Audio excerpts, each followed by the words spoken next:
You fucking bum. Shave your face. Fucking bum. God. All right. Pull that microphone. Get that thing set up properly. I think I'm good. Yeah. All right. I think so. Well, for those of you that are watching on YouTube, Mikey B just deep throat the fucking microphone because we're not on video because it's being a fucking bitch.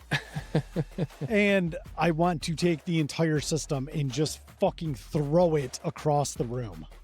But that would be 3 monitors, multiple cameras, all the bullshit. So you know what? We're not doing it. Yeah, fuck it. Fuck it. We're back. Welcome back to Incredibly Uncensored. I am Johnny B. Good, joined by my man, Mikey B. Dude, so glad to be back. I know, me but too. But I'm super irritated. We've spent just about an hour fucking with this, and it's not working. Yep. But that's okay. It's life, man. On to bigger and better things. Fucking A, it's life. I mean, realistically, if we weren't so fucking stupid, we could have recorded that entire hour because it was a pretty damn good conversation. It was. Yeah. But for the sake of not doing that, welcome to this week's episode. That's just fucking how they say that's how the cookie crumbles. That man. is how the cookie crumbles. God, I love that movie. I know. It's so entertaining. I know. It's great. So great. When he's got fucking Steve Carell doing all the crazy fucking gibberish talking.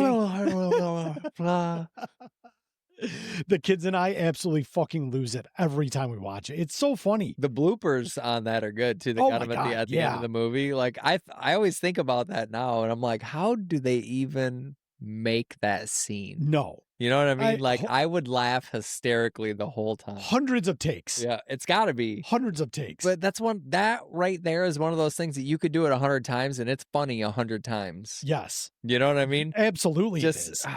Absolutely it is. So a little bit of pop culture. We might as well talk about it as we just fucking hopped on that train. So you've been watching Mindhunter. Yeah. Super good. Dude, super good. So are you through season 1? Almost. I just finished episode 8, so don't tell me any spoilers or anything. Nope. Kelly's already watched the series all the way through, but it was a year or so ago, so she's been watching it all the way through with me, but she can't stay up even for an episode. She's like 30 minutes in, like, eh. Well, and those episodes, they're all about an hour 20 long. Yeah. Yep. And they are dense. Dude, I'm hooked. The subject matter is heavy, but it's fucking good. Yeah, super. And it's like, holy shit, like how did this not just keep going? I know. I'm really hoping, I haven't done any additional research, but I'm hoping that they do a movie to like finish it off. Yeah. To like culminate the storylines and just kind of bring everything full circle. I really like how it's all came together. You know, now right now they've got a team of 3. And they're like hiring that 4th, but they haven't, or no, they did kind of hire. They hired that, the guy that knew somebody. It was like his dad or somebody knew whoever, but that's kind of where we're at right now. But the, Holden is like the young firecracker little, I don't know. He seems like a really reserved guy, but you get him at work and he's like, yeah, you know, fucking, he's got a case of the tism. Oh yeah, for sure. That motherfucker's on the spectrum all day long. For sure. But he's doing brilliant shit. Yeah, and he's like, he learns a little bit every time he does something, changes his approach. It's really cool to watch. Yeah. And even the dynamic of his relationship with his girlfriend. Yeah. You know what I mean? Like 2 polar opposites, like in the way that they interact with each other and stuff. It was like, I thought it was really good, like storytelling, good writing. Dude, Fincher is a fucking god when it comes to films. There's just, his style really resonates with me. Yeah. Because it's gritty and it's dark. And there's a lot of dialogue and it's heavy and it's dense, but it commands attention. And it all matters. Yes. And there's no fluff. There's no filler. No, in the perspective of the whole thing, like his dynamic with his girlfriend, you know, and the shit that he does at work. Yep. Imagine trying to have a personal relationship with a woman when you're dealing with talking to Ed Kemper. Right. You know, like, like that's fucking heavy enough alone. Like, Jesus Christ. Yes. Probably just need a girlfriend to dump all that emotional baggage on. Come here, honey. And the people they were able to cast to play the serial killers. Yeah. Because how many serial killers have you seen? 3. Okay. not including the guy that's at the very beginning of every Right. show. I haven't got to him yet, Okay. but I know something's going down. But like Ed Kemper, they have Marilyn Manson. Oh, no They've shit. got the Son of Sam. I heard, is Woody Harrelson in season 2? I don't Or think no?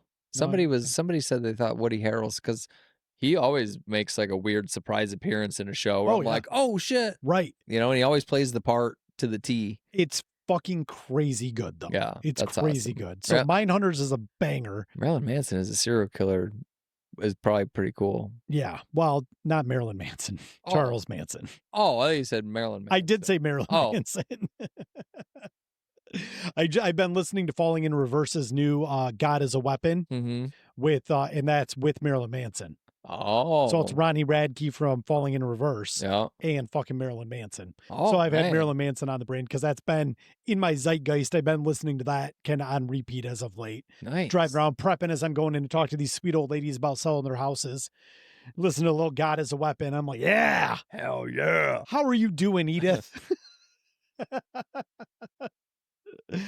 Oh, praise Jesus. Yep. Sunday school. Yep. Sunday school's calling me.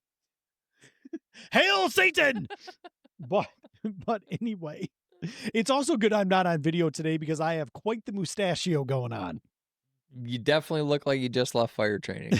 That is for certain. I'm a rookie at the fire academy. Had to fit that mask, you know, you got to cut it all off. Yeah. Well, the kids were saying the same shit you were saying about looking unkempt. Yeah. They're like, Dad, fix your shit. I'm like, fuck you guys. I can do whatever I want. I'm like, you better watch it or I'm going to shave in a mustache. They're like, nah, you don't have the fucking balls to do it. I'm like, the fuck I don't. They're like, you won't do it. We guarantee it. I said, oh, well, I hate to break it to you, but you don't know who you're talking with. I said, because I have no shame. Not ever, ever. And they're like, if you actually shave a mustachio in, we'll all clean our rooms like spotless the way you want us to clean them. I said, in the vernacular of our times, bet, motherfucker. So I took them all to tennis and then they went to the beach with my mom and my sister. And so I went home, fucking shaved that bitch in, sent a picture to the kids. Oh my God. To my mom, said, show the kids this here mustachio. And she's like, oh, the kids are not pleased. I'm like, that's right, bitches. The rooster has come home to roost. I don't know if they hate the mustache or just hate the consequences of the mustache. Right. Don't make a bet you're not willing to follow through with. It's true. This is a life lesson, bitches. Yep. So here we go. But talking about pop culture, so a couple of shows we're into, we've been watching Blind Spot. So it was an old NBC show, but it's about this chick that I don't want to spoil too much of it, but she like has no memories. Oh, okay. But she's been requisitioned to the FBI for a number of different reasons. Oh, yeah. Okay. I saw a thing on that. She's all tattooed up and they have to solve like these Yeah. So it's pretty run of the mill, you know, because it aired on NBC. Right. So it's a little bit formulaic, but as it gets deeper into the season, like you actually follow the story, you kind of get it integrated in with the characters. It's pretty fucking good. I enjoy it. The premise reminded me of Prison Break. Very similar. Okay. Very, very, yeah. It was like, yes, it's not tit for tat, but there's absolute similarities there. So if you enjoyed something like Prison Break, this is a similar story as well. I thought that was a decent watch. You kind of had like you have your like bad guy of the week. Yeah. Because they're solving these tattoo cases, but then the tattoo cases all tie into a bigger overarching fucking story, which is really, really good too. Yeah, the trailer had that girl sitting at a table with some kind of agent and his name was tattooed on her. Yes. And she's like, I don't know who you are. And he's like, I don't know who the fuck you are either, but my name is on you. That's exactly it. Okay. That's exactly it. So I would recommend that one. And then another Netflix original that just came out with the old guy, not the old guy, but the older guy that works with Holden on, Finch or whatever. Yeah. Mindhunters. Yes. On Mindhunters. He has a new show called Waterfront. Oh, I thought he's a pretty good actor. I bet that might be good. That was really good. Jessica and I binged that all 8 episodes. You have to suspend belief a little bit in some of it because it's like, sure. Right. There's definitely some plot armor bullshit going on here, but that's really good too. So we enjoyed the hell out of that. That was called Waterfront. And that's on Netflix. Okay. So I highly recommend that one. All right. I'm going to give that one a go too. And then Mr. Robot's on Netflix. I haven't got into that yet. Dude. I'm at Mindhunters and Criminal Minds. I've been in the criminal phase. So we just finished Criminal Minds Evolution as well. Did you? Season 18 or whatever? Yep. So we just finished the last episode. Really good. Yeah. Really good shit. Yep. Big fan of that fucking entire series, especially now that they're using adult language. I know. So you would know another one that just came out that I haven't watched yet is Dexter Resurrection. I heard that's really good. Yeah. I heard that it's really good. You want to talk about plot armor, but I'll take it because I love fucking Dexter. I haven't rewatched it. We watched that years. 09, 10, something like that. Yep. And fuck, I don't even think there was streaming. I think we had it on like DVDs. Right. You know, and pop it in. But I haven't rewatched it. But God, we were hooked on that show too. You know what I mean? Good. You could just watch one right after another. You know? Yeah, it was a great show. I mean, these HBO Showtime shows are just fucking amazing. They lock you in and you're just like, fuck me. Apple's been putting out some good ones. You know what I'm looking forward to is Silo season 3. I thought that was a really good show. I haven't watched 1 or 2 yet, but it's on my watch list. You got to check it out. Once you watch the first, like, I'd say 3 episodes, you're going to be locked in. No, without a doubt. Absolutely. That's right in my wheelhouse. Because the constant question is, why are they in a silo? Right. You know, everybody's wondering that from the go. Like, what are they even doing down there? And that's kind of, but it's a very character building show, story themed. You got to kind of pay attention to who's what, I where, love all of that dystopian Me shit. too. Me too. So I think it's an age thing too.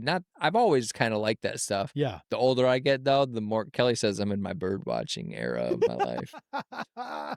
That's great. Why not? Fuck yeah. it. Yeah. I did finish Ted Lasso. Did ya? I haven't started that yet. Because of how much I love sports ball and how much I love soccer / football. It's in my top 5. No shit. Top 5 greatest shows of all time. Does that have an ending? Yes. Yeah. Okay. Yes. Right on. Yep. So they're talking about bringing it back for season 4. I'm not exactly sure how they'll do it, and I hope it doesn't detract from what they were able to do in seasons 1, 2, and 3. Sure. But it was fucking great. It was great. It was emotional. You laugh. You get a little choked up at times. It was just fucking great. No shit. And same thing, you watch the evolution of the characters through the story, and you can really identify with that type of journey. Right. You know, and it was just... That's cool. It was fucking great. I highly recommend that. Highly recommend it. So, all right. Let's get into it. Yeah, what do you got? I know some shits went down. I got all the things. So I decided earlier today, in between all my run around and shit, I'm like, I've got some shit I want to talk about. So this is my rant also. Okay. So I don't know that I'll scream. I don't know that I'll scream a bunch, but I aggregated some research, did some Googling, did some GPTing, did some Redditing, and I have the top 10 lies that boomers told us about life. That's good. I like that. So for me, the problem I have is that just speaking directly to like my parents told me, do these things, and this is how you get success in life. They were all wrong. Now, I'm not saying that at the time they told me they were wrong, but the way the world evolved during that time period, through our teens, our 20s, into our 30s, it's all bullshit. It's all bullshit. So these are, in no particular order, my top 10. Number 10. We're going to count down from 10 to 1. So here we go. These are my boomer truths that are actually lies. Boomer truths that are actually lies. I like it. Number 10, loyalty equals lifetime security. Stick with one company, snag a gold watch, and glide into a cushy pension. Boomer reality check. Today's median employee tenure is 3.9 years. The lowest since 2002, and traditional pensions have been evaporating for decades. It's very true. So my mini rant here is my gold watch is a Google Pixel watch that I bought on back market, paid off right around the day I jumped to my next job. had to buy the fucking thing used. But it's like back in the day, that was the thing. What were we always told? Your dad retired from one of the big 3 companies. Yeah. Get in a job with the big 3. Yep. Work your way up, Yep. get your pension, get your 25 and out, and you're fucking off and running to the races. So again, you said kind of frame it from their perspective. That was achievable. That was an achievable goal. Single family income. You could retire. You could live a comfortable life. You could go on vacations with your family. You could have a dog. You could have a house. Yep. You could have all the things on that. You were living the best life once you were fully vested for your pension and you got on first shift. Yes. You got on first shift. You were fully vested with your pension. You were on fucking easy street. Yeah, forever. The world was your oyster. You had the boats, the cars, the fucking camper, the cabin up north, the paid off house, all the shit. And it's like, you fucking kidding me? Full-time employment with the big 3, even if you're not a contract employee, you've been hired by General Motors as an example. And I know this is hyper local because of where we live, but talking about the big 3 or any large corporation that's in your zip code. Okay. If a single family income, you can probably make a livable wage, but you're not getting any of the fancy shit. No, I'm not saying you're living in poverty, but I mean, you're not living the life that our parents lived. No. And it's so vastly different. And whether you're pro-union, anti-union, that's not really this discussion. No. It's just the simple fact. This is just fact, like an hourly rate of what you start at. That's not the case anymore. No. That's not the way it works. And the funny part is, and again, people are going to be like, oh, well, you're a libertarian. You should love capitalism. And I do. But you look at what vehicles cost, commensurate with the wages and all the other things. It's like, yeah, the math doesn't math the way it used to. Well, yeah. I mean, by comparison, I seen some statistics the other day that said in the 80s, our parents would make anywhere from $40,000 to $60,000, but a really nice car, brand new, was $20,000, and a house was around $80,000. And they said now the median income is still $40,000 to $60,000. Houses are 200 plus. Cars for a brand new one, you're looking anywhere from 40 to 60 on up. Oh yeah. And it's like, fuck. Yes.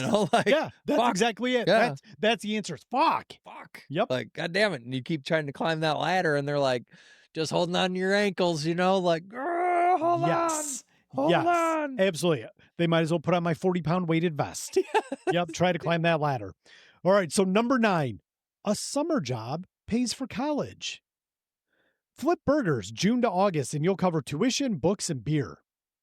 Public college tuition has ballooned over 200% since 1990. 200%, while the federal minimum wage has been stuck at $7.25 since 2009. So the mini rant that I have here, I'd have to work 43 hours a day all summer just to afford one Econ 101 credit. Math even boomers should get.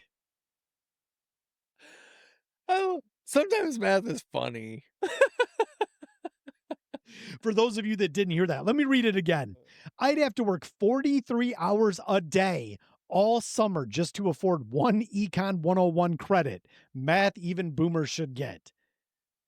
But it's like, I remember back in the day, going to Mott Community College, one of our community colleges here locally, and looking at because again, my parents weren't giving me any money for college, and that's fine. That's their prerogative. I want to go to college. I'm an adult. I need to bear that burden.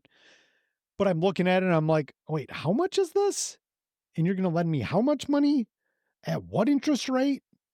And so I did one class at a time. I'd save up enough money because I was working full time because I was graduated from high school. Mm-hmm. So I'm like, all right, well, I have enough money for my business ethics class or my business law class. Right. So I go and spend, it was like $2,500 for the semester to get the book, take the class, do all the shit. So I'm like, all right, here's the check. Give me this fucking class. And eventually I'm like, this is fucking dumb. Yeah, this is stupid. What the fuck am I doing? This is dumb as fuck.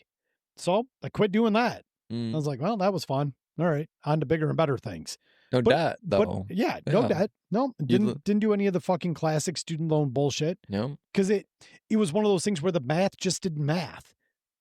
Yeah. And that's why I think financial education for our children is so important. Huge. You have to understand how credit works, how fucking taking out loans, credit cards, what is a credit score? How does that shit work? How is it calculated? All these things. That shit Mhm. is fucking imperative to your success as an adult. And it is Yeah. so glossed over at these Yes. ages. So glossed over. All right, let's keep moving. Number 8, skip the lattes and you'll be able to buy a house. Stop splurging on fancy coffee and you'll have a mortgage in no time. Yeah. Harvard's 2025 housing report says a first-time buyer now needs 126,000 in annual income to stay under the 31% debt to income line, while 18% of 25 to 34-year-olds still live with their parents. Wow. What was Yeah. that last percentage? 18% of 25 to 34-year-olds still live with their parents.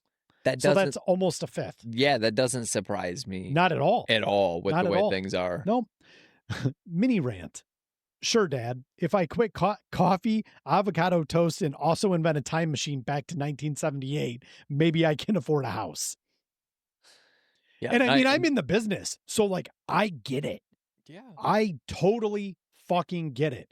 But again, it goes back to what we just talked about with the financial education part. Mhm. If you have grand plans of buying a house, you need to start saving from like the age of 12. Straight up. Let's be super honest Yeah. here. Like one day, if you want to own a home, you need to start saving. Because again, and this is what I try to tell people, there's a lot of great government backed programs, but in a market where there's not a lot of inventory and a lot of people need to buy, Mhm. if they receive multiple offers on a property and they have a cash offer, a conventional offer, and then a couple of government backed loans, those government backed loans come with a lot more stipulations. Right. And if you're asking for additional money, seller concessions to help you buy the home, you're probably up shit creek. For sure. You might be in love with a home, but you're not going to be able to buy it unless you have money Right. to help with the negotiation. Right. And that's why you should have a really good agent. So come to yours truly. But it's absolutely true. It is.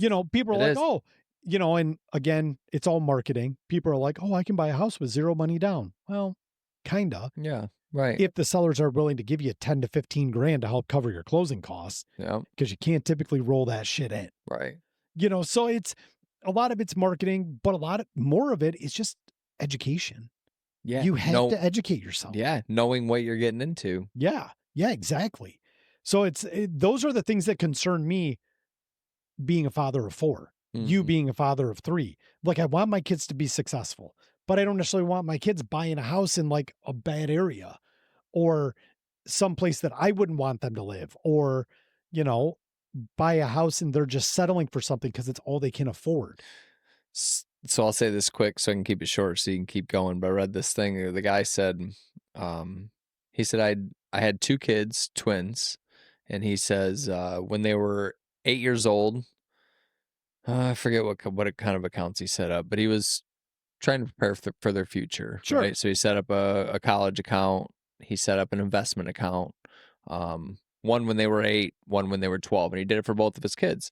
And he said they were both raised the exact same way, financial literacy. We went over everything, and he goes, and both of them couldn't be more different. And he goes, one is completely financial savvy, 100% ahead of all of her peers, financially. And he goes, where the other one is like right on par with his peers, maybe even a little bit under, Right. doesn't have a care in the world, doesn't want to pay his bills, debt free from college because they had the college fund, Sure. but he's like two completely different personalities that were raised in the same environment and are just two completely different people. Isn't that crazy? It is It's crazy. absolutely bonkers. Makes me think about my 3 and your 4, and Yeah. it's like, how are they all going to turn out? Like You just don't you know. don't know. You have Like, no fucking clue. you don't know. You have Yep. no idea. You can do the best that you can do, and they're all going to kind of go their own way at some That's right. point. That's right. Well, and the other part of that is, and that's a great point, is I filed for bankruptcy in 2017, Mm. 2019. 2019. I filed for bankruptcy. But with my financial knowledge, because I was a business owner for a decade plus. I had great credit prior to, but we made some bad decisions. Sure. Things didn't work out, so we had to file for bankruptcy to protect what assets we did have left. Right. So at the end of the day, we're in a position where we had to go buy that new car. Mm-hmm. So I go online and we wanted to go through one of our local credit unions because the rate was pretty appealing. So going to buy this new car, I said, all right, so here's what I made last year. Here's what I make on average, pull my credit. Let me know what you guys need as far as like a PFS, personal financial statement, just so they can calculate debt to income ratios and all the things. Sure. So I think I initially told them I needed like 40 grand. I said, we'll get the final number once we get the invoice from the dealership. But long story short, boom, just give me pre-approved for 40 and then I'll be able to finalize that number once we can get the vehicle we want. Fair. And so come back and within like 2 hours, here's your pre-approval. I was like, what? I said, you guys didn't ask me for any of my, no tax returns, no this, no that, no nothing. They're like, no, you're good. I'm like, what do you mean? They're like, well, your credit score is 831. Yeah. I was like, oh. That's why. I got bricked up immediately. I fucking bet. Because going from like the mid fours to Right. 831. Yeah. Because I didn't know what my credit score is. Like everybody's got Credit Karma or whatever. So they kind of Sure. look at their shit. Right. Credit Karma still told me that I was in like the 720s. So I wasn't expecting to see that. But when they did a hard pull on my credit for it, both credit agencies came back at 831. I was like, fucking A, well, that's dude. fucking great. How high can it go? 850. 850. Yeah. Man. Still got 19 points to go. Hell yeah. So I'm fucking cranking. But I told the kids and I told Jessica, I said, this is a true testament to like how it does. This isn't a long-term thing. Like if you're smart with your money, you can rebuild almost anything. Yeah, for sure. Because I still have a derogatory mark as a bankruptcy on my credit. It has not fallen off yet. But it doesn't matter because for the last 6 years, you've paid all your bills on time. Right. That's right. Never carrying a balance on a credit card, never doing any of the bullshit, and I pay my credit card every Friday. Right. So every Friday I always pay whatever my balance is. And I use my credit card for everything. And then boom, gets paid off. Little cash, little cash back account. So I get a little bit of additional play money, do shit. But I'm like, it just goes to show that if you have the financial acumen to do the things that you have to do and the discipline to do it, you can do whatever you want. I think a lot of people could do it because it's an easy concept if you think about it. Yeah. It's the discipline. A lot of that shit boils down to discipline. Don't spend more than you make. That's very simple. Right. That would be a great lesson for our United States government. A little late. Yeah. A little late. All right. Number 7, Social Security will be gone. Don't count on a dime. Those checks vanish before you retire. The latest trustees report says even if Congress twiddles its thumbs, the system will still pay roughly 86% of its benefits in 2049 and rebound afterward, not poof, disappear. So the mini rant is, so it is on life support, not flatline. Kind of like Aerosmith's farewell tour, almost always over. But that's one of those things too. Yeah, if I would have for sure not had to pay into Social Security, which is for all intents and purposes a Ponzi scheme. Yes. Because they're taking our money to pay our parents. Yes. Let's be super transparent about that. For sure. If we could take that and invest that, just no frills, S&P 500, since the day we all started working to the day that we retire, in theory, we would have over $1 million in a retirement account that we could take and do whatever we so chose with once we retire. Yeah. Well, so why, and it's a legal requirement to pay into Social Security. I feel like they're basically doing the same thing just with our money. They're probably just shoveling it into like a general fund, but it's got to be in the market somewhere to grow, right? I don't think it is. It is not in the market. It all just goes into a general because fund. They don't want any volatility. And the government will still pass laws where they can dip money out of that. Right. So, I mean, it's probably in some type of account that is earning some form of interest. They have high yield savings accounts for... That's being, it's being borrowed against and this, that, and what have you. Yeah. It's just another fund that they can use It's just to borrow bullshit against. is what it is. Yeah. It's just bullshit under the guise of, oh, the government will take care of you. No, I'll take care of me. I'm an adult. I'll be responsible and I'll be disciplined. And guess what? If I can't support myself when I'm old, I might as well just murk myself and call it a day. When did they start Social Security? Is this more of that post-war bullshit that they started? Yeah, let's look. Let's look 'Cause right now. Since we're not on video, who gives a fuck what I do over here? Yeah. I'm just curious. When did August 14th, 1935. So in between the in world between, wars. yep. So yeah, some post-World War I bullshit. Yep. That started funding. Yeah, all funding bullshit. God, I don't even want to talk about it. Me neither. Founded, or it was signed by FDR on August 14th, 1935. 1935. Yep. Man, that's a long time to be fucking. Yeah, and now look, the system's largely defunct. Yeah. And I've always told Jessica that, like, we can't rely on Social Security. No. Because the benefits are just going to continue to go down, down, down, down, down. But, and you know what? If we do get older and it is there, but we've prepped for it not to be there, we're going to be in even better shape. There you go. So we're not going to be in bad shape I'll at all. I'll just parlay my SSI payments into Bitcoin. Yeah. There you go. I'll probably put them all on DraftKings. Yours is definitely more fun. Definitely more fun.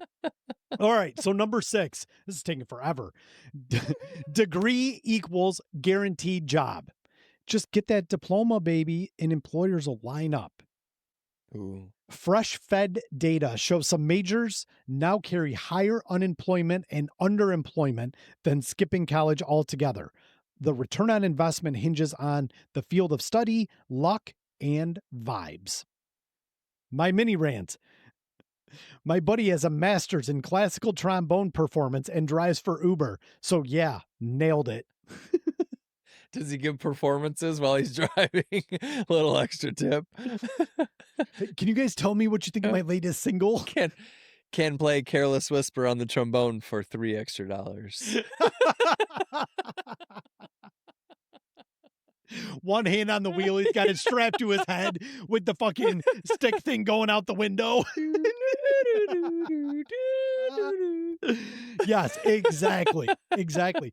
But it's true. I mean, did your parents tell you that? Yeah. Oh, yeah. I mean, now, granted, you did get out of high school and you went to your mechanics academy of sorts. Yeah. So it wasn't necessarily like college or die. They did preach the trade school thing too. Like, hey, get into some kind of a trade, plumbing, electrical, iron workers, do, something. And my dad did the same thing something as like a that. sheet metal worker. Yeah. Right. Yep.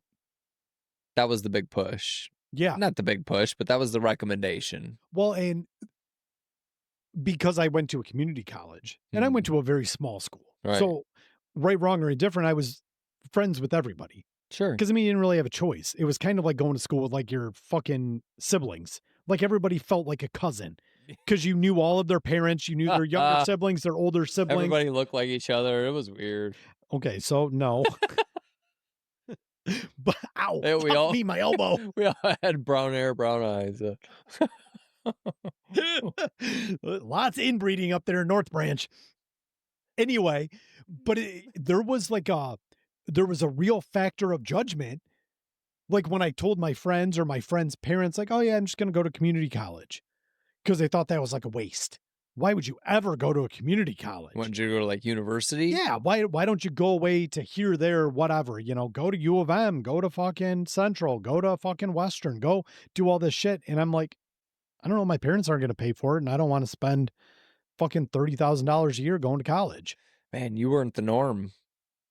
No. You weren't at all. Because like I don't think I ever heard that from anybody growing up. I mean, other than the people that just weren't going to college, they were like, I'm not going to college, but nobody was like, Jesus Christ, no, that's so fucking expensive. Screw that. Right. Well, and it was a private school. So, maybe mom and dad were bankrolling all these kids, and that's great. But my parents decided that wasn't in the cards. Sure. And I respect it. And looking back, because they did pay for a private school education, I understand why they didn't have any money to fucking do that. Sure. And I'm glad they didn't. I'm sometimes a little bummed that I didn't go to public school just because I felt like it would have been a better experience for me. Because, I mean, I was at a private school. It was also religious. You know, so I felt like I missed out on a lot of those opportunities for like AP classes or different sports opportunities or whatever it was. You know what I mean? Yeah. But at the end of the day, it is what it is. My parents felt that that was the best choice at the time. And so I respect it. Yeah. Right. As a parent right now, I'm trying to do the best I can for my kids too. Right. You know, so I'm trying to make those decisions as well. But man, fucking, it was just so crazy. And now you look at it, and how many people do we know that do have degrees that aren't doing anything even remotely related to their field? Yeah, you want to know what's funny is a lady that came in from Eagle, which is our environmental department around here. She came in to do like an inspection or whatever, and she actually had a nuclear science degree, but There it is. she couldn't get any job opportunities in the nuclear science department, so she was inspector for an environmental Which is government crazy. company. Yeah. Super crazy, super nice girl, you know. I mean, we talked her up and stuff, and she was super nice and came back a couple times, you know, do some things, but yeah.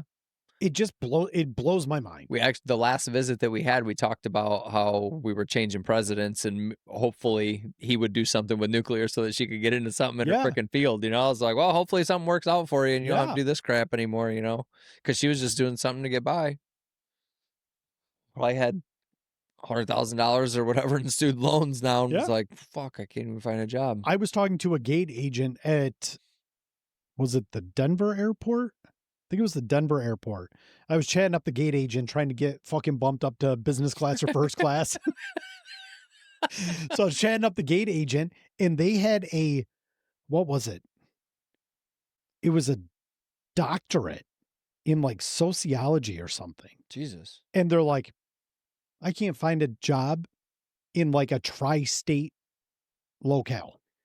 Wow. They're like, I've been submitting fucking resumes, cover letters, applications, cold calling companies, doing everything under the sun, trying to get in. And I don't exactly know. I didn't get too deep into what it was that he was trying to do. Sure. But legitimately, dude had a doctorate and was working as a gate agent for Delta because he's like, this is the only fucking job I could get right now. That's fucking crazy that you, so say that you worked your way all the way up to doctorate, but you don't have any job experience. You get out, are you still a fucking rookie where you need job experience to get in? Because I never even thought about that, but that's fucking crazy. Like, you're 6 figures now in debt, and you got to start some fucking hefty 6 figures. Yeah, start some fucking $17 an hour intern job. Yep.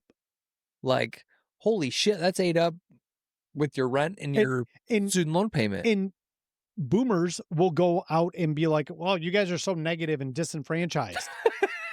The system is fucking us in the asshole. Yeah, we're just raw and dry. Yeah, you're like, at that point, you're buried from the start. You know what I mean? You're like just trying to tread water. Like, oh shit, I need to find an $80,000 a year job right now. Yes. And like that shit needs to be base pay. Yes. And we got to go up from there. Yes. Yeah, so it's like what you perceived as the system being functional when we were young children and giving us this advice, the system has gone and fucked us. Yeah. And the system has said, nah, we're not going to do it that way anymore. Yeah. You know, how many baristas are working at Starbucks, you know, that have 4-year degrees? Yeah. That are going to college or doing this or doing that, and they can't find any fucking work. Mm-hmm. And so they're stuck being a fucking barista. You know, it to me, it just boggles the mind. Yeah. It boggles the mind. That is crazy. All right. Number 5, hard work equals higher pay. Yes. Take your productivity to the next level. Your paycheck will follow. Yes.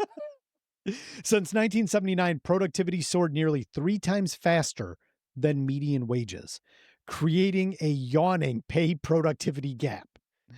My output graph looks like Everest. My wage graph looks like a Michigan pothole. Thank you, invisible hand. Man, that's sad that we've only gotten better. Yes. But the wages have stayed very the same. They're largely stagnant. Yeah. And I'm not, and this again is why I thoroughly enjoy the industry that I'm in. Because the more that I work, the more that I make. If I am good and productive and I exceed my clients' expectations, I have zero ceiling to my income potential. Mm-hmm. That's all I want. What I don't want is some arbitrary boss saying like, here's your hourly pay. You have to be here for 40 hours between these hours. And I understand there's a ton of people out there that are amazing fucking employees, and I don't judge that at all. Yeah, teach their own, you know. But for me, I needed to kind of be my own boss. Mm-hmm. I am not able to be hired by most corporations for a multitude of different reasons. But I mean, the truth is the truth. Yeah. You know, I don't like being told what to do or when to do it. I'm going to march to the beat of my own drum. But the flip side of that is, from an employee perspective, you need to be able to be proud of the work that you're doing, and you need to take pride in what you do. Yeah. And that's the key. And that goes back to like one of the first points. Like, you can't stay at a job for 40 years because it doesn't work that way. You're never going to make enough money and keep up with inflation that way. Sure. If you're not jumping like serious roles in your job, right, then you're fucked. You know, you're on a backward slide. Yeah. So for me, and this is what I tell Jessica, I'm like, if you want a serious bump in pay, you have to go somewhere else. Mm-hmm. Like, yeah, they're going to give you a cost of living increase, and maybe there's going to be some additional bennies, some stock options that come into play. Right. But I said at the end of the day, you got to jump ship, motherfucker. Like, you got to run to the next place. And that's what you hear from a lot of people. Well, it's true. I know. It's the truth. Anybody that makes money, you know, that's what you hear. Is like, you just got to keep moving. Right. You know, keep moving and doing your thing. And that's why average tenure at jobs is 3.9 years. Yeah. That, you know, get in there, meet the expectations, set things up the way you need them set, and then start shopping. Yeah. Start shopping, because that's the only way you're going to see a 20, 30% bump in pay. For sure. Is by jumping ship. Or get into sales, baby. Sales is where it's at. Yeah. Sales is where it's at. Sales. All right. So climate change is just weather. That is the truest fucking statement ever. It's just weather. I actually seen a news guy on there. He's like showing the history, and he's like, look at this. He's like, newsflash, it's done this forever. And he's like, he's got like the historical breakdown. It was like CNN or something too. It's hysterical. We survived the blizzard of 78. Quit whining. Yeah. Also survived the Beecher tornado in the 70s. That's right. That's right. So the mini rant. Cool story, Grandpa, except now my Halloween costume needs SPF 50. Yeah, no shit. Sometimes I wear shorts. Sometimes I wear a coat because it snows. Snowsuits. Yep. I either have a snowsuit or I'm wearing fucking beach wear. Yep.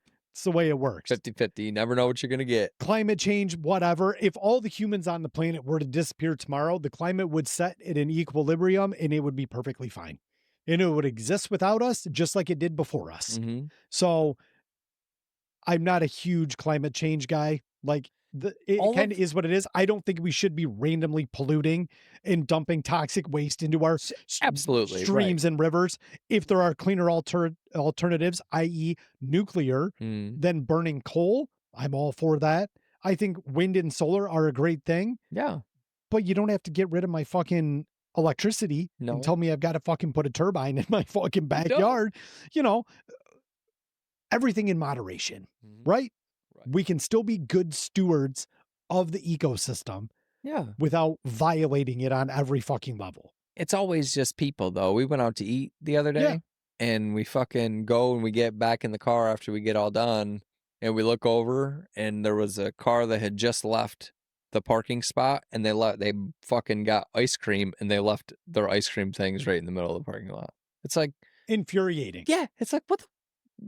Why? Like, how do you even do that? Like, just leave it right out there. I'm like, I see people throw shit out their car windows, and it makes my blood boil. Yeah, I'm like, what the fuck is wrong with you? We have one fucking planet. If you don't care about yourself, I respect it. I don't care about myself either, but I care about my kids, my grandchildren. Right. I care about your kids, your grandchildren one day. I want them to have a nice planet. And my kids are tuned in. Like, if we're walking through the park or whatever and we find litter, we pick it up. Yeah. We go out to the hogbacks. I pick it up. We're throwing it away because that's the responsible thing to do. You only Yeah. get one fucking planet. Respect the fuck out of it. And you know what? Maybe somebody sees you pick it up.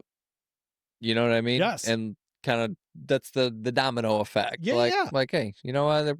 Maybe I'll pick up the next piece I that I was go. listening to a you know? podcast and they were talking about you can really tell a lot about a person after they go to the grocery store Mhm. and they walk out with their cart full of crap, put it in their car. What do they do with the cart? Yeah. Oh yeah. That frustrates me even more because it's like you leave it right in the middle of. There's no other place to put it other than right in a parking spot. Yep. So like now you're literally forcing the hand of somebody to get out and move that fucking cart just so they can park, and it frustrates the shit out of me. It is infuriating to me as a former cart boy. Yeah, I've been there You too. know, so I worked at Meijer in my teens. The day I turned 16, I started working there, and that was one of my first jobs. You know, if you're not bagging groceries, you were out on the lot pulling in carts.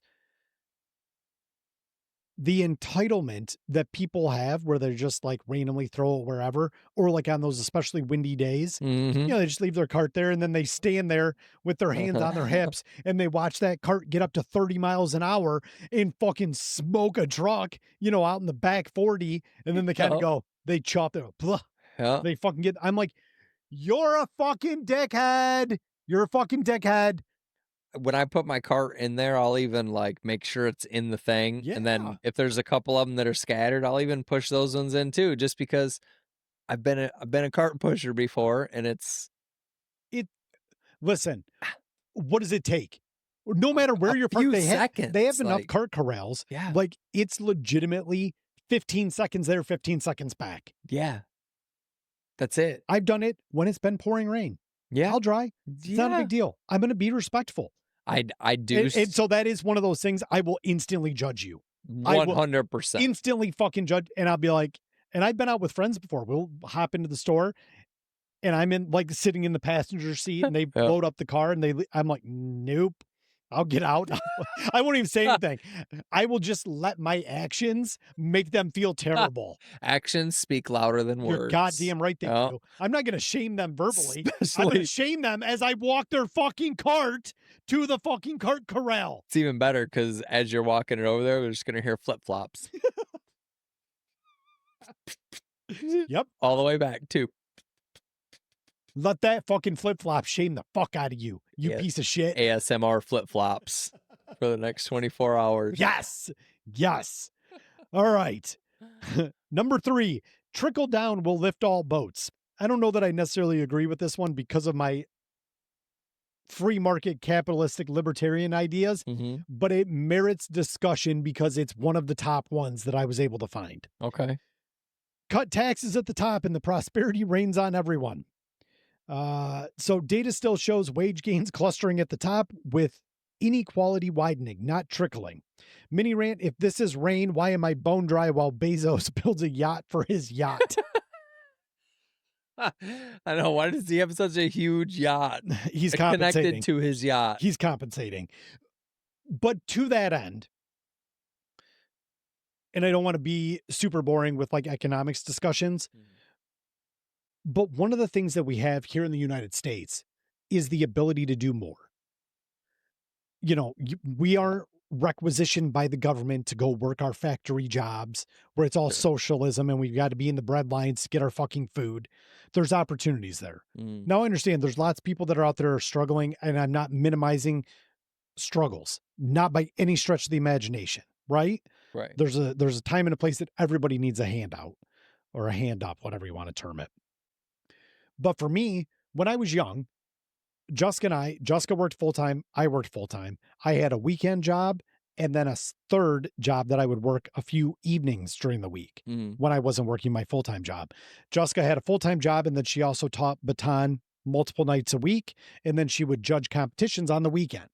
Well, that's where our play money came in. Okay. So like our full-time jobs would pay for the mortgage, the fucking vehicles, groceries, utilities, bills. But then that other money allowed us to take additional vacations. It allowed us to save up. It allowed us to do some investing. It allowed us to do these other things. That's how we kind of got ahead. That's how we got our start.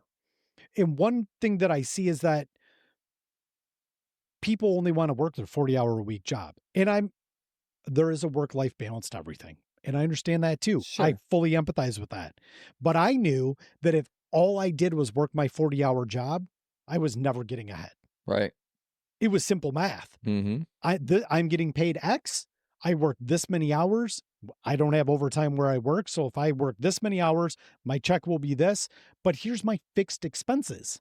Right. So if I only have an extra $100 for the week and I want more, well, what do? You work more. You work more. And that's what that's where I have kind of an issue is like, listen, sometimes you got to grind. Yeah. And you can spend your 20s going out with your friends and wanting to take these vacations and wanting to do all these things. And I respect that. Everybody needs to live life, Mm-hmm. but you don't get to bitch about it in your 30s. And you don't get to make me feel bad because I fucking busted my ass missing all of those times and things where I'm working 10-hour days on Saturday and Sunday, Mm-hmm. 40 hours Monday through Friday, and then another 20-ish hours in the evenings. For sure. That doesn't make me better than anybody else. But you don't get to make me feel bad about what I have currently because I was willing to do the work. For sure. And yeah, I would love for everybody to get paid $30 an hour. But if everybody gets paid $30 an hour, that's the new minimum wage. Yep. And now the price of everything else goes up. Mm-hmm. So it's like you have to find that balance where, like, what do you want? What are your goals and objectives? And the problem is everybody wants everything now. Right. Everybody wants everything now. There's no discipline to wait 12 months. Mm-hmm. Ooh, that's a lot of money. We're going to have to save. Well, I don't want to save. Well, then what's the alternative? What are you going to do? You going to rob a fucking bank? I get it, Yeah. but it's like, come on, man. What do you want? What do you expect? So for me, it's a different state of mind for different people. It 100% is. And I probably missed out on a lot of different things that I could have done in my 20s because I worked so much. I was averaging, 80 hours a week when it was all said and done. But I didn't care because I had goals and objectives. Right. And we were writing that shit down. Jessica and I have a 1 year, 5 year, and 10-year plan that gets adjusted every single year. We have our anniversary where we go through and we look at that. What are we working towards? What's on the horizon, short term, long term? And that's what you got to do. For sure. You got to do those things. Got to have goals. And that's part of being an adult and being responsible. Yep. You can either live in the present and look to the future, or you can just exist solely in the present. Right. And that's not great. That's not great. And I think that's what a lot of people do. Exist in the present because there is a lot of people like that who would it's the second, third time. What the fuck? It's because I'm not on video. I don't have any spatial awareness. There is quite a few people who would say, I want a $3 an hour raise. Right. And still only work their 40 hours. Right. Even though overtime gets them time and a half. And they could just realistically, you could work over an hour a day, 2 hours a day, whatever.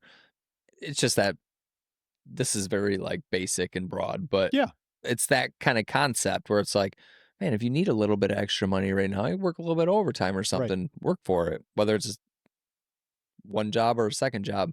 I actually know a guy who won't work overtime at his main job, but will go work for less money per hour at his second job. And we've talked about this a couple times. Yeah. Kind of extensively. How does he justify it? He doesn't. Okay. He just does it.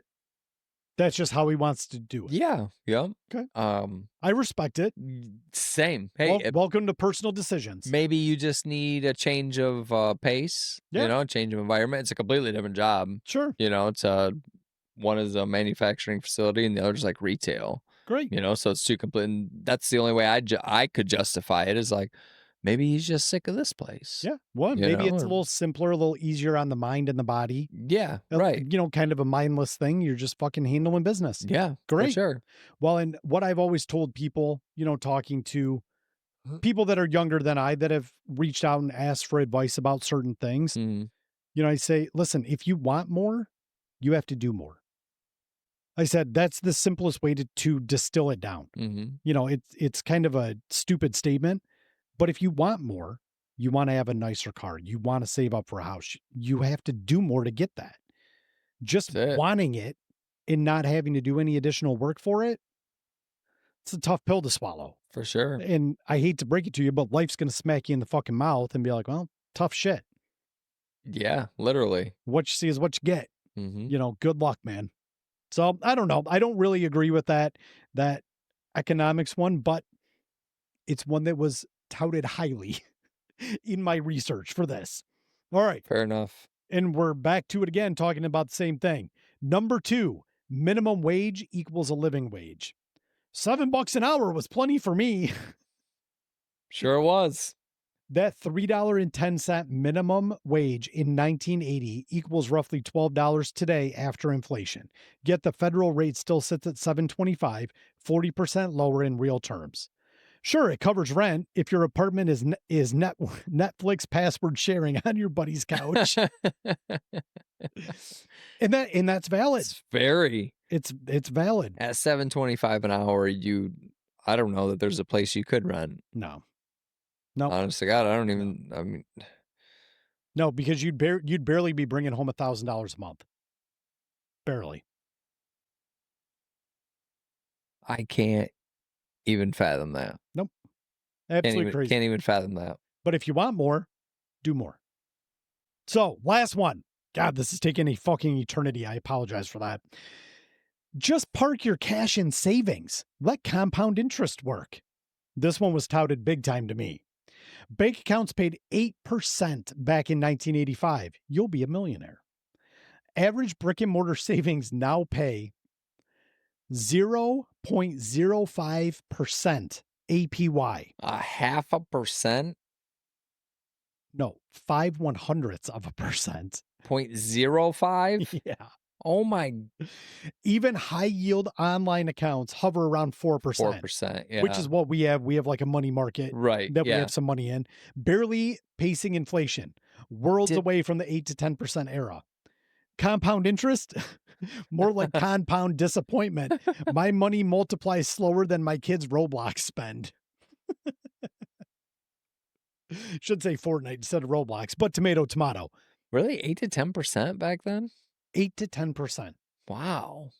Yep. That's crazy. Well, and the average yield, just putting your money into the S&P 500 over a long enough time horizon, is anywhere from 8 to 12%. Mm-hmm. So that's why, again, talking about Social Security, if we could have taken that money and held on to that money, even if the government directed us to take a certain percentage of our pay that had to go into some type of index fund, fine. Yeah. But at least it's growing in the market as opposed to some fucking bullshit black ops fucking account the government has a hold of that none of us can see or audit. That's it. That's the key. That's the thing. Yeah. That's the key.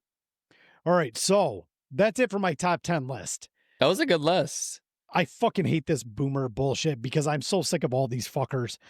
And it's not any specific boomer, but it's this boomer mentality that they have about, you know, oh, you can't be so negative. You can't be so disenfranchised. Well, you guys fucking did it. You did it to us. Yeah, right. You know, Gen X got fucked. Millennials get fucked. Gen Z's on their way out or into the market and they're fucking hating life too. Yeah, they set us up for a world that doesn't exist anymore. That's right. You know, that's right. It's kind of how it happened. All right. So before we started the show, I had you give me 17 answers for a Madlib. I'm so excited. I'm going to save this for the very end. Let's hit your stuff and then we'll finish with the Madlib. So it's funny that you were talking about boomers and boomer-esque and all that, and there must be just something in the air because we didn't talk about it. No, we didn't discuss it. We didn't have any pre-show fucking rumblings. But I actually called this, I tried to think of a title for it, and the best I could come up with was Society in its Present Form. And it's more of the divide between boomers, millennials, and Gen Z. Okay. Yep. So I'm here for it. Let's fucking go. Every generation thinks they had it the hardest, right? Everybody walked uphill both ways in the snowstorm. Yeah, of course. You know what I mean? All that kind of thing. So, but hold on. Do you really feel that way? I think as we get older, I think as you get older, you always want to have it the hard way, right? Like Okay. maybe we had Okay. it a little bit harder than you did Okay. because we went through this, and you guys, now you guys got calculators in your pockets, kind of thing. Okay. You know what I Okay. mean? Valid. Maybe Valid. not life in general, but so now it's different though. So it's not just like old people mad at young people. There's like a disconnect in how we exist, Yep. right? So the boomers were raised to survive. Work, don't complain, retire at 60 if you're lucky, rub some dirt in it. Mhm. That was pretty much Yep. their mantra. Valid. Yes. So they bought houses at 22 on minimum wage, no internet, no therapy, just grit, just Right. raw dog in life, Yep. a little bit of whiskey, some cigarettes. Beating their wife every now and again. Yep, here Yep. we go. Yep. Millennials, we were raised to succeed. Go to college, follow your dreams, don't settle, except the job market crashed. The student loans hit, suddenly we're 30, burnt out, renting apartments, and wondering why nobody taught us how taxes work. It's so true. I know. It's so true. Gen Z, raised for comfort, whole different world. Never knew life without smartphones, streaming, or constant dopamine hits. Their battles are real, but they look nothing like ours. Yeah. They're completely different. Everything's an emotional struggle. Right. It's kind of where they're It's at. so that true. disconnect and social networking. You Yep. know, and now we're all just out here coexisting in this digital soup together. Yes. With all three of our different mantras and our different life goals and the way that we perceive the world. Yep. We're trying to just figure out how to live, love, and pay rent while arguing over whether pineapple belongs on pizza. Which it does not. It does not. It does not. Sorry, Jessica. My daughter would disagree. Yes. If we ever eat pizza together, we can get one, and her and Paige will share. That's fine. And maybe Kelly. Fucking gross. So there is a common thread in all of this, though. Okay. That we all struggle. I think one of the biggest things that we struggle with is emotional regulation. Okay. And it goes back to discipline, this constant dopamine hits, like all of these things that we have. So that's where the parenting shift starts to come in, and kind of where I think it starts with where society is at and this constant dopamine hit. So I have kids, obviously you have kids, so we know how tough it is to parent. So I mean, this is no real judgment, but we've swung pretty far in the wrong direction, I feel like. Okay. Most of us, not all of us. Sure. The ultimate goal here is to raise functioning adults, right? We've talked about that before. Yes. That's the ultimate goal, is to raise a functioning adult. That's the only goal. The only goal. But a lot of parents today are more worried about being liked than respected, and that's the biggest problem. You're not supposed to be your kid's friend. You're supposed to be the one teaching them how to live in a world that doesn't really care about their feelings. You're goddamn right. Fuck, that's good shit. That's exactly it. So old school parenting, you got told no, and that was the end of the conversation. But today's kids try to negotiate like they're on fucking Shark Tank. They're just like, no, what do you mean no? Why? Why can't I do that? Why can't I do this? They come at you and, well, okay, well, let me play 5 minutes of Fortnite, and then I'll clean my room. Do you give in, or do you say, no, I said no. I said, clean your fucking room. Or do you go, all right, fine, 5 more minutes, and then you can do it? Yeah, I don't ever do the latter. Exactly. It's the two different parenting styles. But I will take a little bit of umbrage with that statement. Say it again. Not the part about Fortnite, right before that. You're not supposed to be your kid's best friend. You're supposed to be the one teaching them how to live in a world that doesn't care about their feelings. That's right. I think it's important to understand, and I tell my kids this all the time. And Jessica's like, you're manipulating their emotions. I said, I'm not. I said, I'm trying to get them to understand the world is a terrible, fucking shitty place.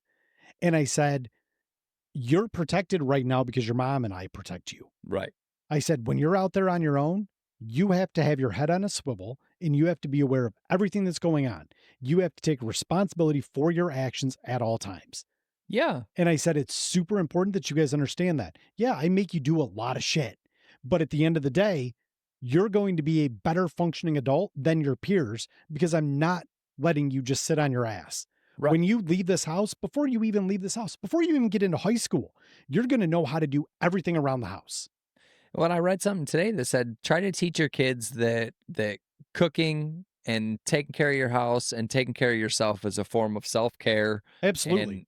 and and is a necessity of life and not a chore. It's just Yes. something that you do. You take a shower, you brush your teeth, you clean your house, cook your food, do the dishes, take the trash out. Yes. That's just self-care. It's just taking care of yourself and That's right. doing the shit. It's not a chore, you know? Yes. And I'm like, when they kind of framed it like that, I'm like, yeah, that's right. Yes. Though it's just taking care of your space, That's right. you know, keeping your shit clean, taking pride of ownership or however you want to frame Unclutter it. your life, unclutter your mind. That's so fucking true. I heard that for years, you know, and then it clicks at certain points in your Yeah, life, you know, where you're absolutely. like, fuck, it's so true, Yep. you know?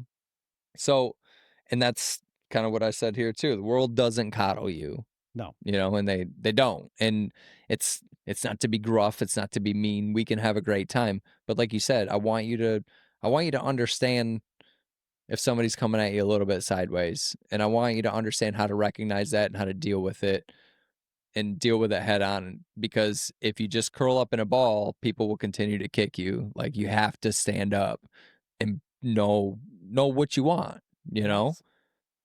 So emotional regulation is the secret sauce. You can't out hustle a lack of discipline.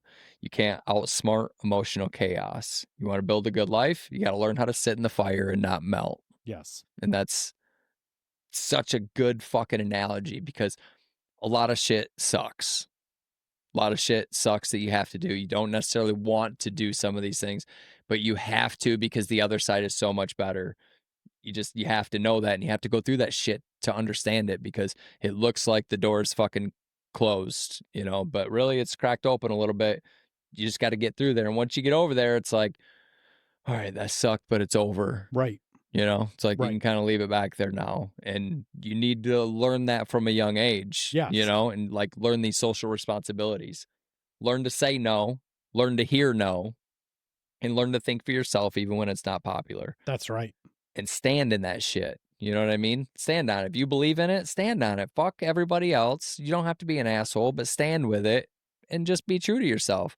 We're not for everybody. And Right. when you can come to terms with that, then not everybody's going to like you. It's a fuck of a lot easier It's very to freeing. it is. It's a hell of a Very lot freeing. easier to move around. Yep. You know what I mean? Because if you don't give a fuck, then people get no gratification from putting you down.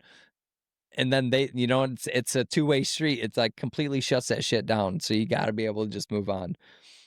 If you can't stand for something, anything, you're going to fall for every trendy idea that comes down the pipeline. Right. And that goes back to standing with your shit, whether it's popular or not. If that's how you feel, that's how you feel, man. You know what I mean? Like some people are going to be with you, some people aren't. Right. And it's life. It It is what is. it is. It is life. Yeah, it's fucking life, you know? But it's important to have an opinion and stand on it and not go with the trend all the time, Yes. you know, because eventually you might get somewhere 5-10 years down the road where you want to change your mind and maybe you're stuck and, you know, maybe you can't, you know, but anyway, we're in an age where everyone's got an opinion but no identity. We're raising a generation of people who are terrified of conflict but addicted to attention, and that's a dangerous combo.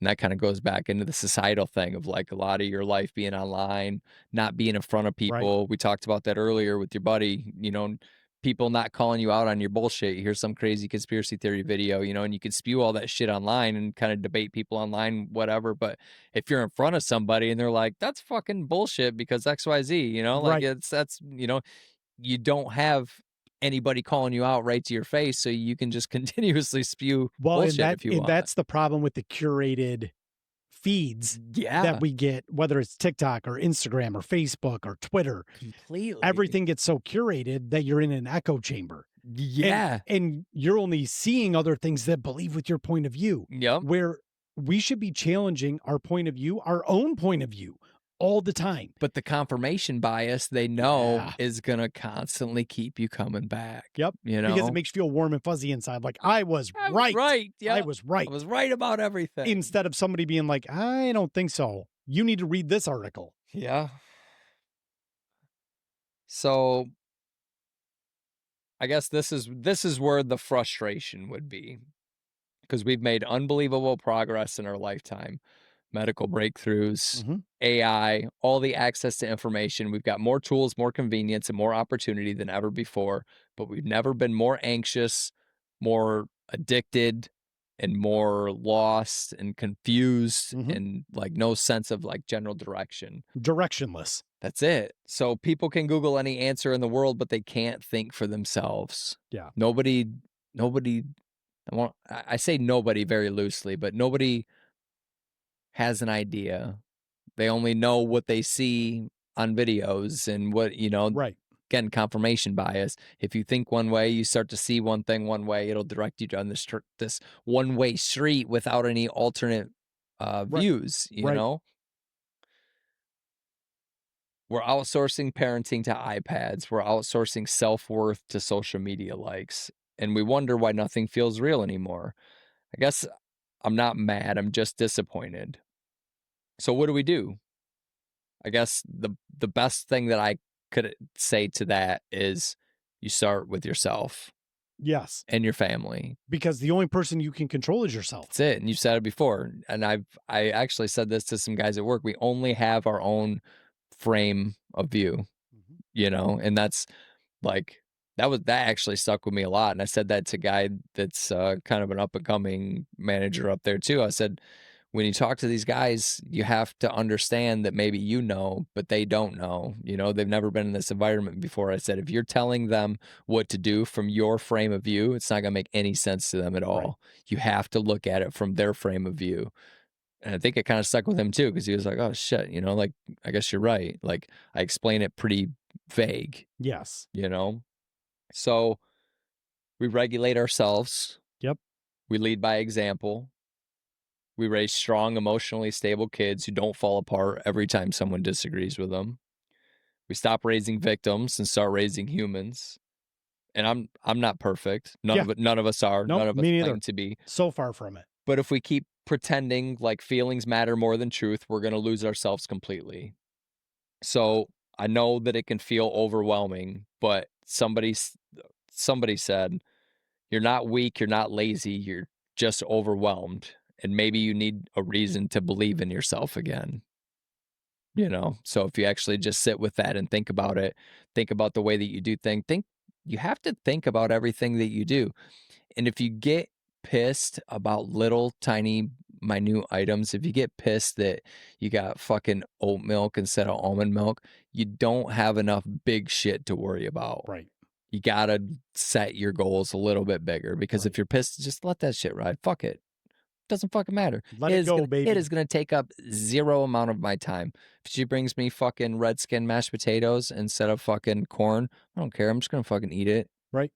Fuck it. It doesn't matter. Like, It does not matter. No, set your goals a little bit bigger. Be worried about some bigger shit. Be worried. I don't know. Be worried about some shit that matters in your life. Right. You don't need another app. You don't need a guru. You don't need a morning routine with 12 steps. You just need a backbone. Yeah. Stand up for yourself. Do the shit. That's the end of my TED Talk. I fucking love that. Thanks. I love that. No, it's great though.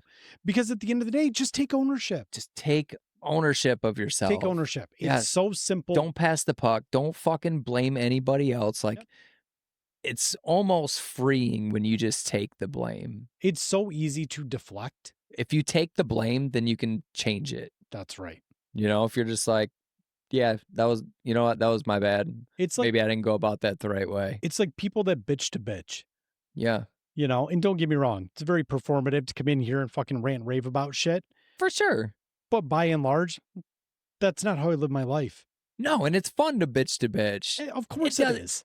This is a stupid podcast that I have a ton of fun with. Yeah, and it doesn't. But at the end of the day, I would never take up any amount of reasonable time of my day to really be upset about any of that shit. No, that's not going to go home with me. No. You know what I mean? And keep me up. And I'm probably not going to talk about it outside of here. You know what I mean? Realistically, like, that's just how it is. But just own it. Yeah. Just own it. Just and just feel like, you know what? This is my life. Nobody is controlling me. And if I do think someone is controlling me, then I need to look at what that relationship is, and I need to reassess that relationship for what it is. For sure. And be very, very raw with myself and say, you know what? I'm not digging this. This isn't great. That's it. Yeah. So we got to fix this. Yeah. If you actually sit with yourself and go, if you're not happy with something in your life, there's almost, barring some fucking serious circumstances, there's almost nothing stopping you from changing it. Right. You know, Wow. you just, There's a lot of wisdom in that statement. There's a lot of wisdom in that statement. it's just, it's so true. It's like the longer I'm on this journey, Yeah. you know, the more I'm just like, just do it, man. Like, Yes. just fucking do it. Yes. You know, I'm like, fuck. And I don't understand. And I'm saying that to myself. For us, you know, you're in your late 30s. I'm in my early 40s. I don't understand when people aren't willing to just look in the mirror. Yeah. You know, I hate the statement, you can't teach old dogs new tricks. That is not fucking true. At least from the perspective of being a human being. We can all change until the day our meat suit starts fucking turning off. You know what my opinion is on why that theory would stick? You can't teach an old dog new tricks. Sure. Ego. Yes. Because ego is such a big part of this. Listen, if this is a low-key way of convincing me to do DMT, I'm already sold. If we're looking for ego death, I am in. Well, I am fucking ready. I mean, put me on the fucking rocket ship, baby. I am ready to go to the moon. Me too, for the record. But that's, I mean, part of this whole journey is your ego. You know, they call it in the fucking whatever world, they call it your shadow work, but it's your ego. It's you have like a funeral for your old self. Right. Is the best way to put it. You have to leave a certain part of you behind in order to start that new part of you, you know? And it's like your ego has to shrink down. And it all goes back to being comfortable and not letting people put you down, and like just being comfortable with yourself. All of that shit that you feel, even if it's not directed towards you, is all your ego. Right. You know, and it's like, it's really fucking crazy when you start to really put it all together. It's like, man, like, fuck. When I stopped drinking, Mm-hmm. when I hit my sober date, I went through and I did the permanent delete on my social media accounts. Remember you telling me that? I did the permanent delete. And there's a part of me that wishes I wouldn't have, so that I could appreciate the path, the journey that I've gone on. Yeah. From where I was to where I am currently. You know, because there's no memories for me to look back on. Right. You know, because I did the full permanent delete. Like, I had to go through and find the instructions on how to do it, because it is buried in like 27 steps to be able to fucking permanently delete your Facebook account. Yeah.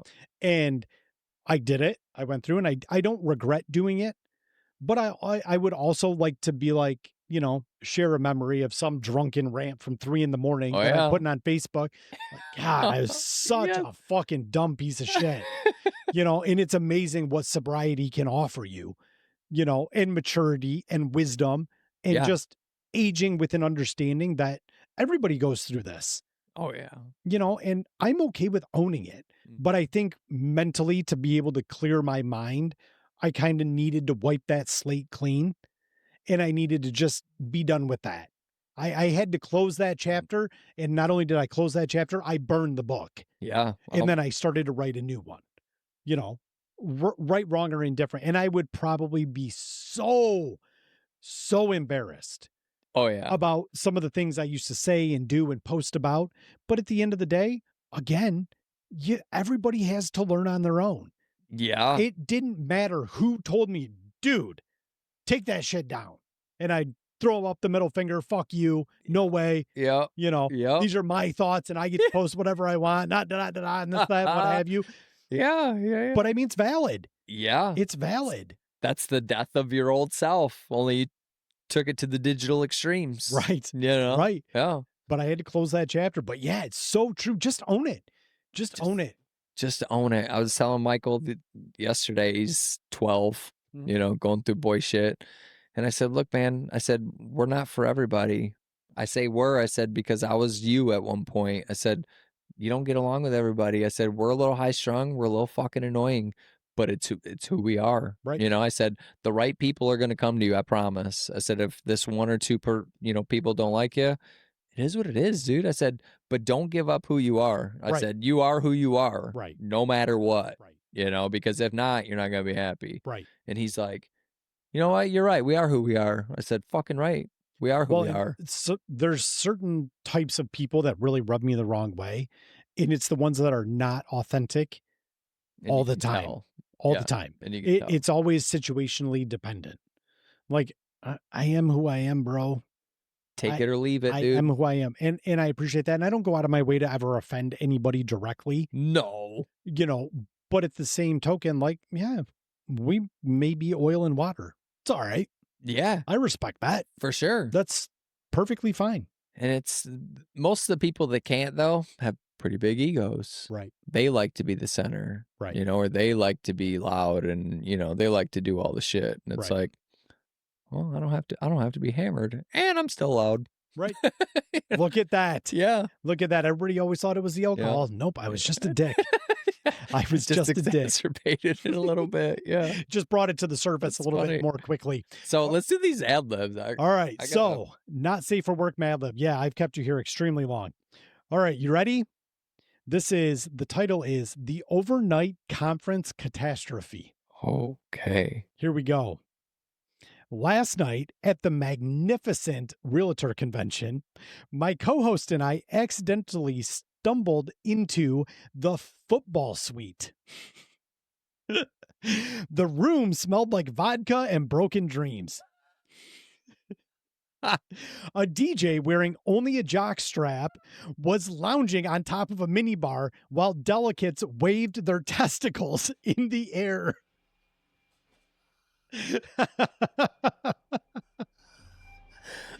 I tried to stay professional, but a voluptuous influencer whispered the magic words, "Free Sprite" at the hot tub.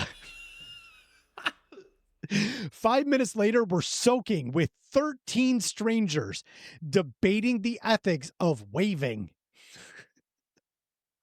Suddenly, the fire alarm blares. Apparently, someone's bed short-circuited the steam generator.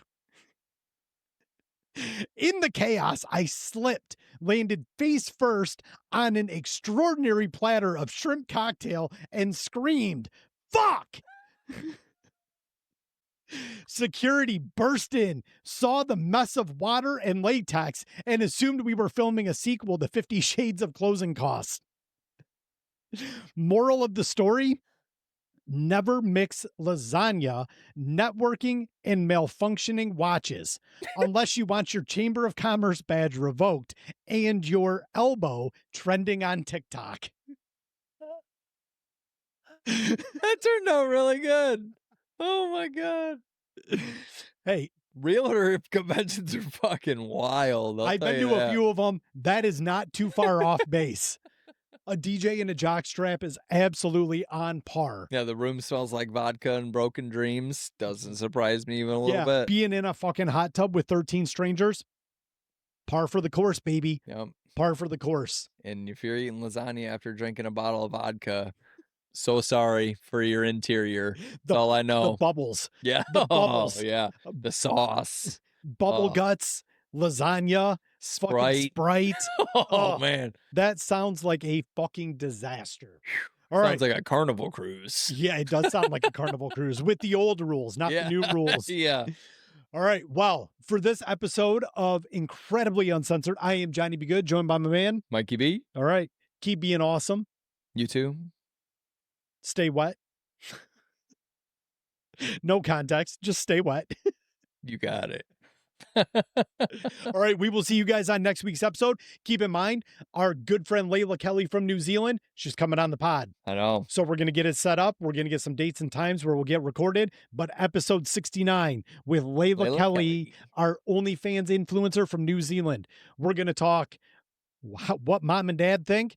We're going to talk about the nitty gritty of the business. We're going to talk about the back end of the business. That's not an anal joke. It is, I want to know income. I want to know expenses. Can you write off fucking lubricants?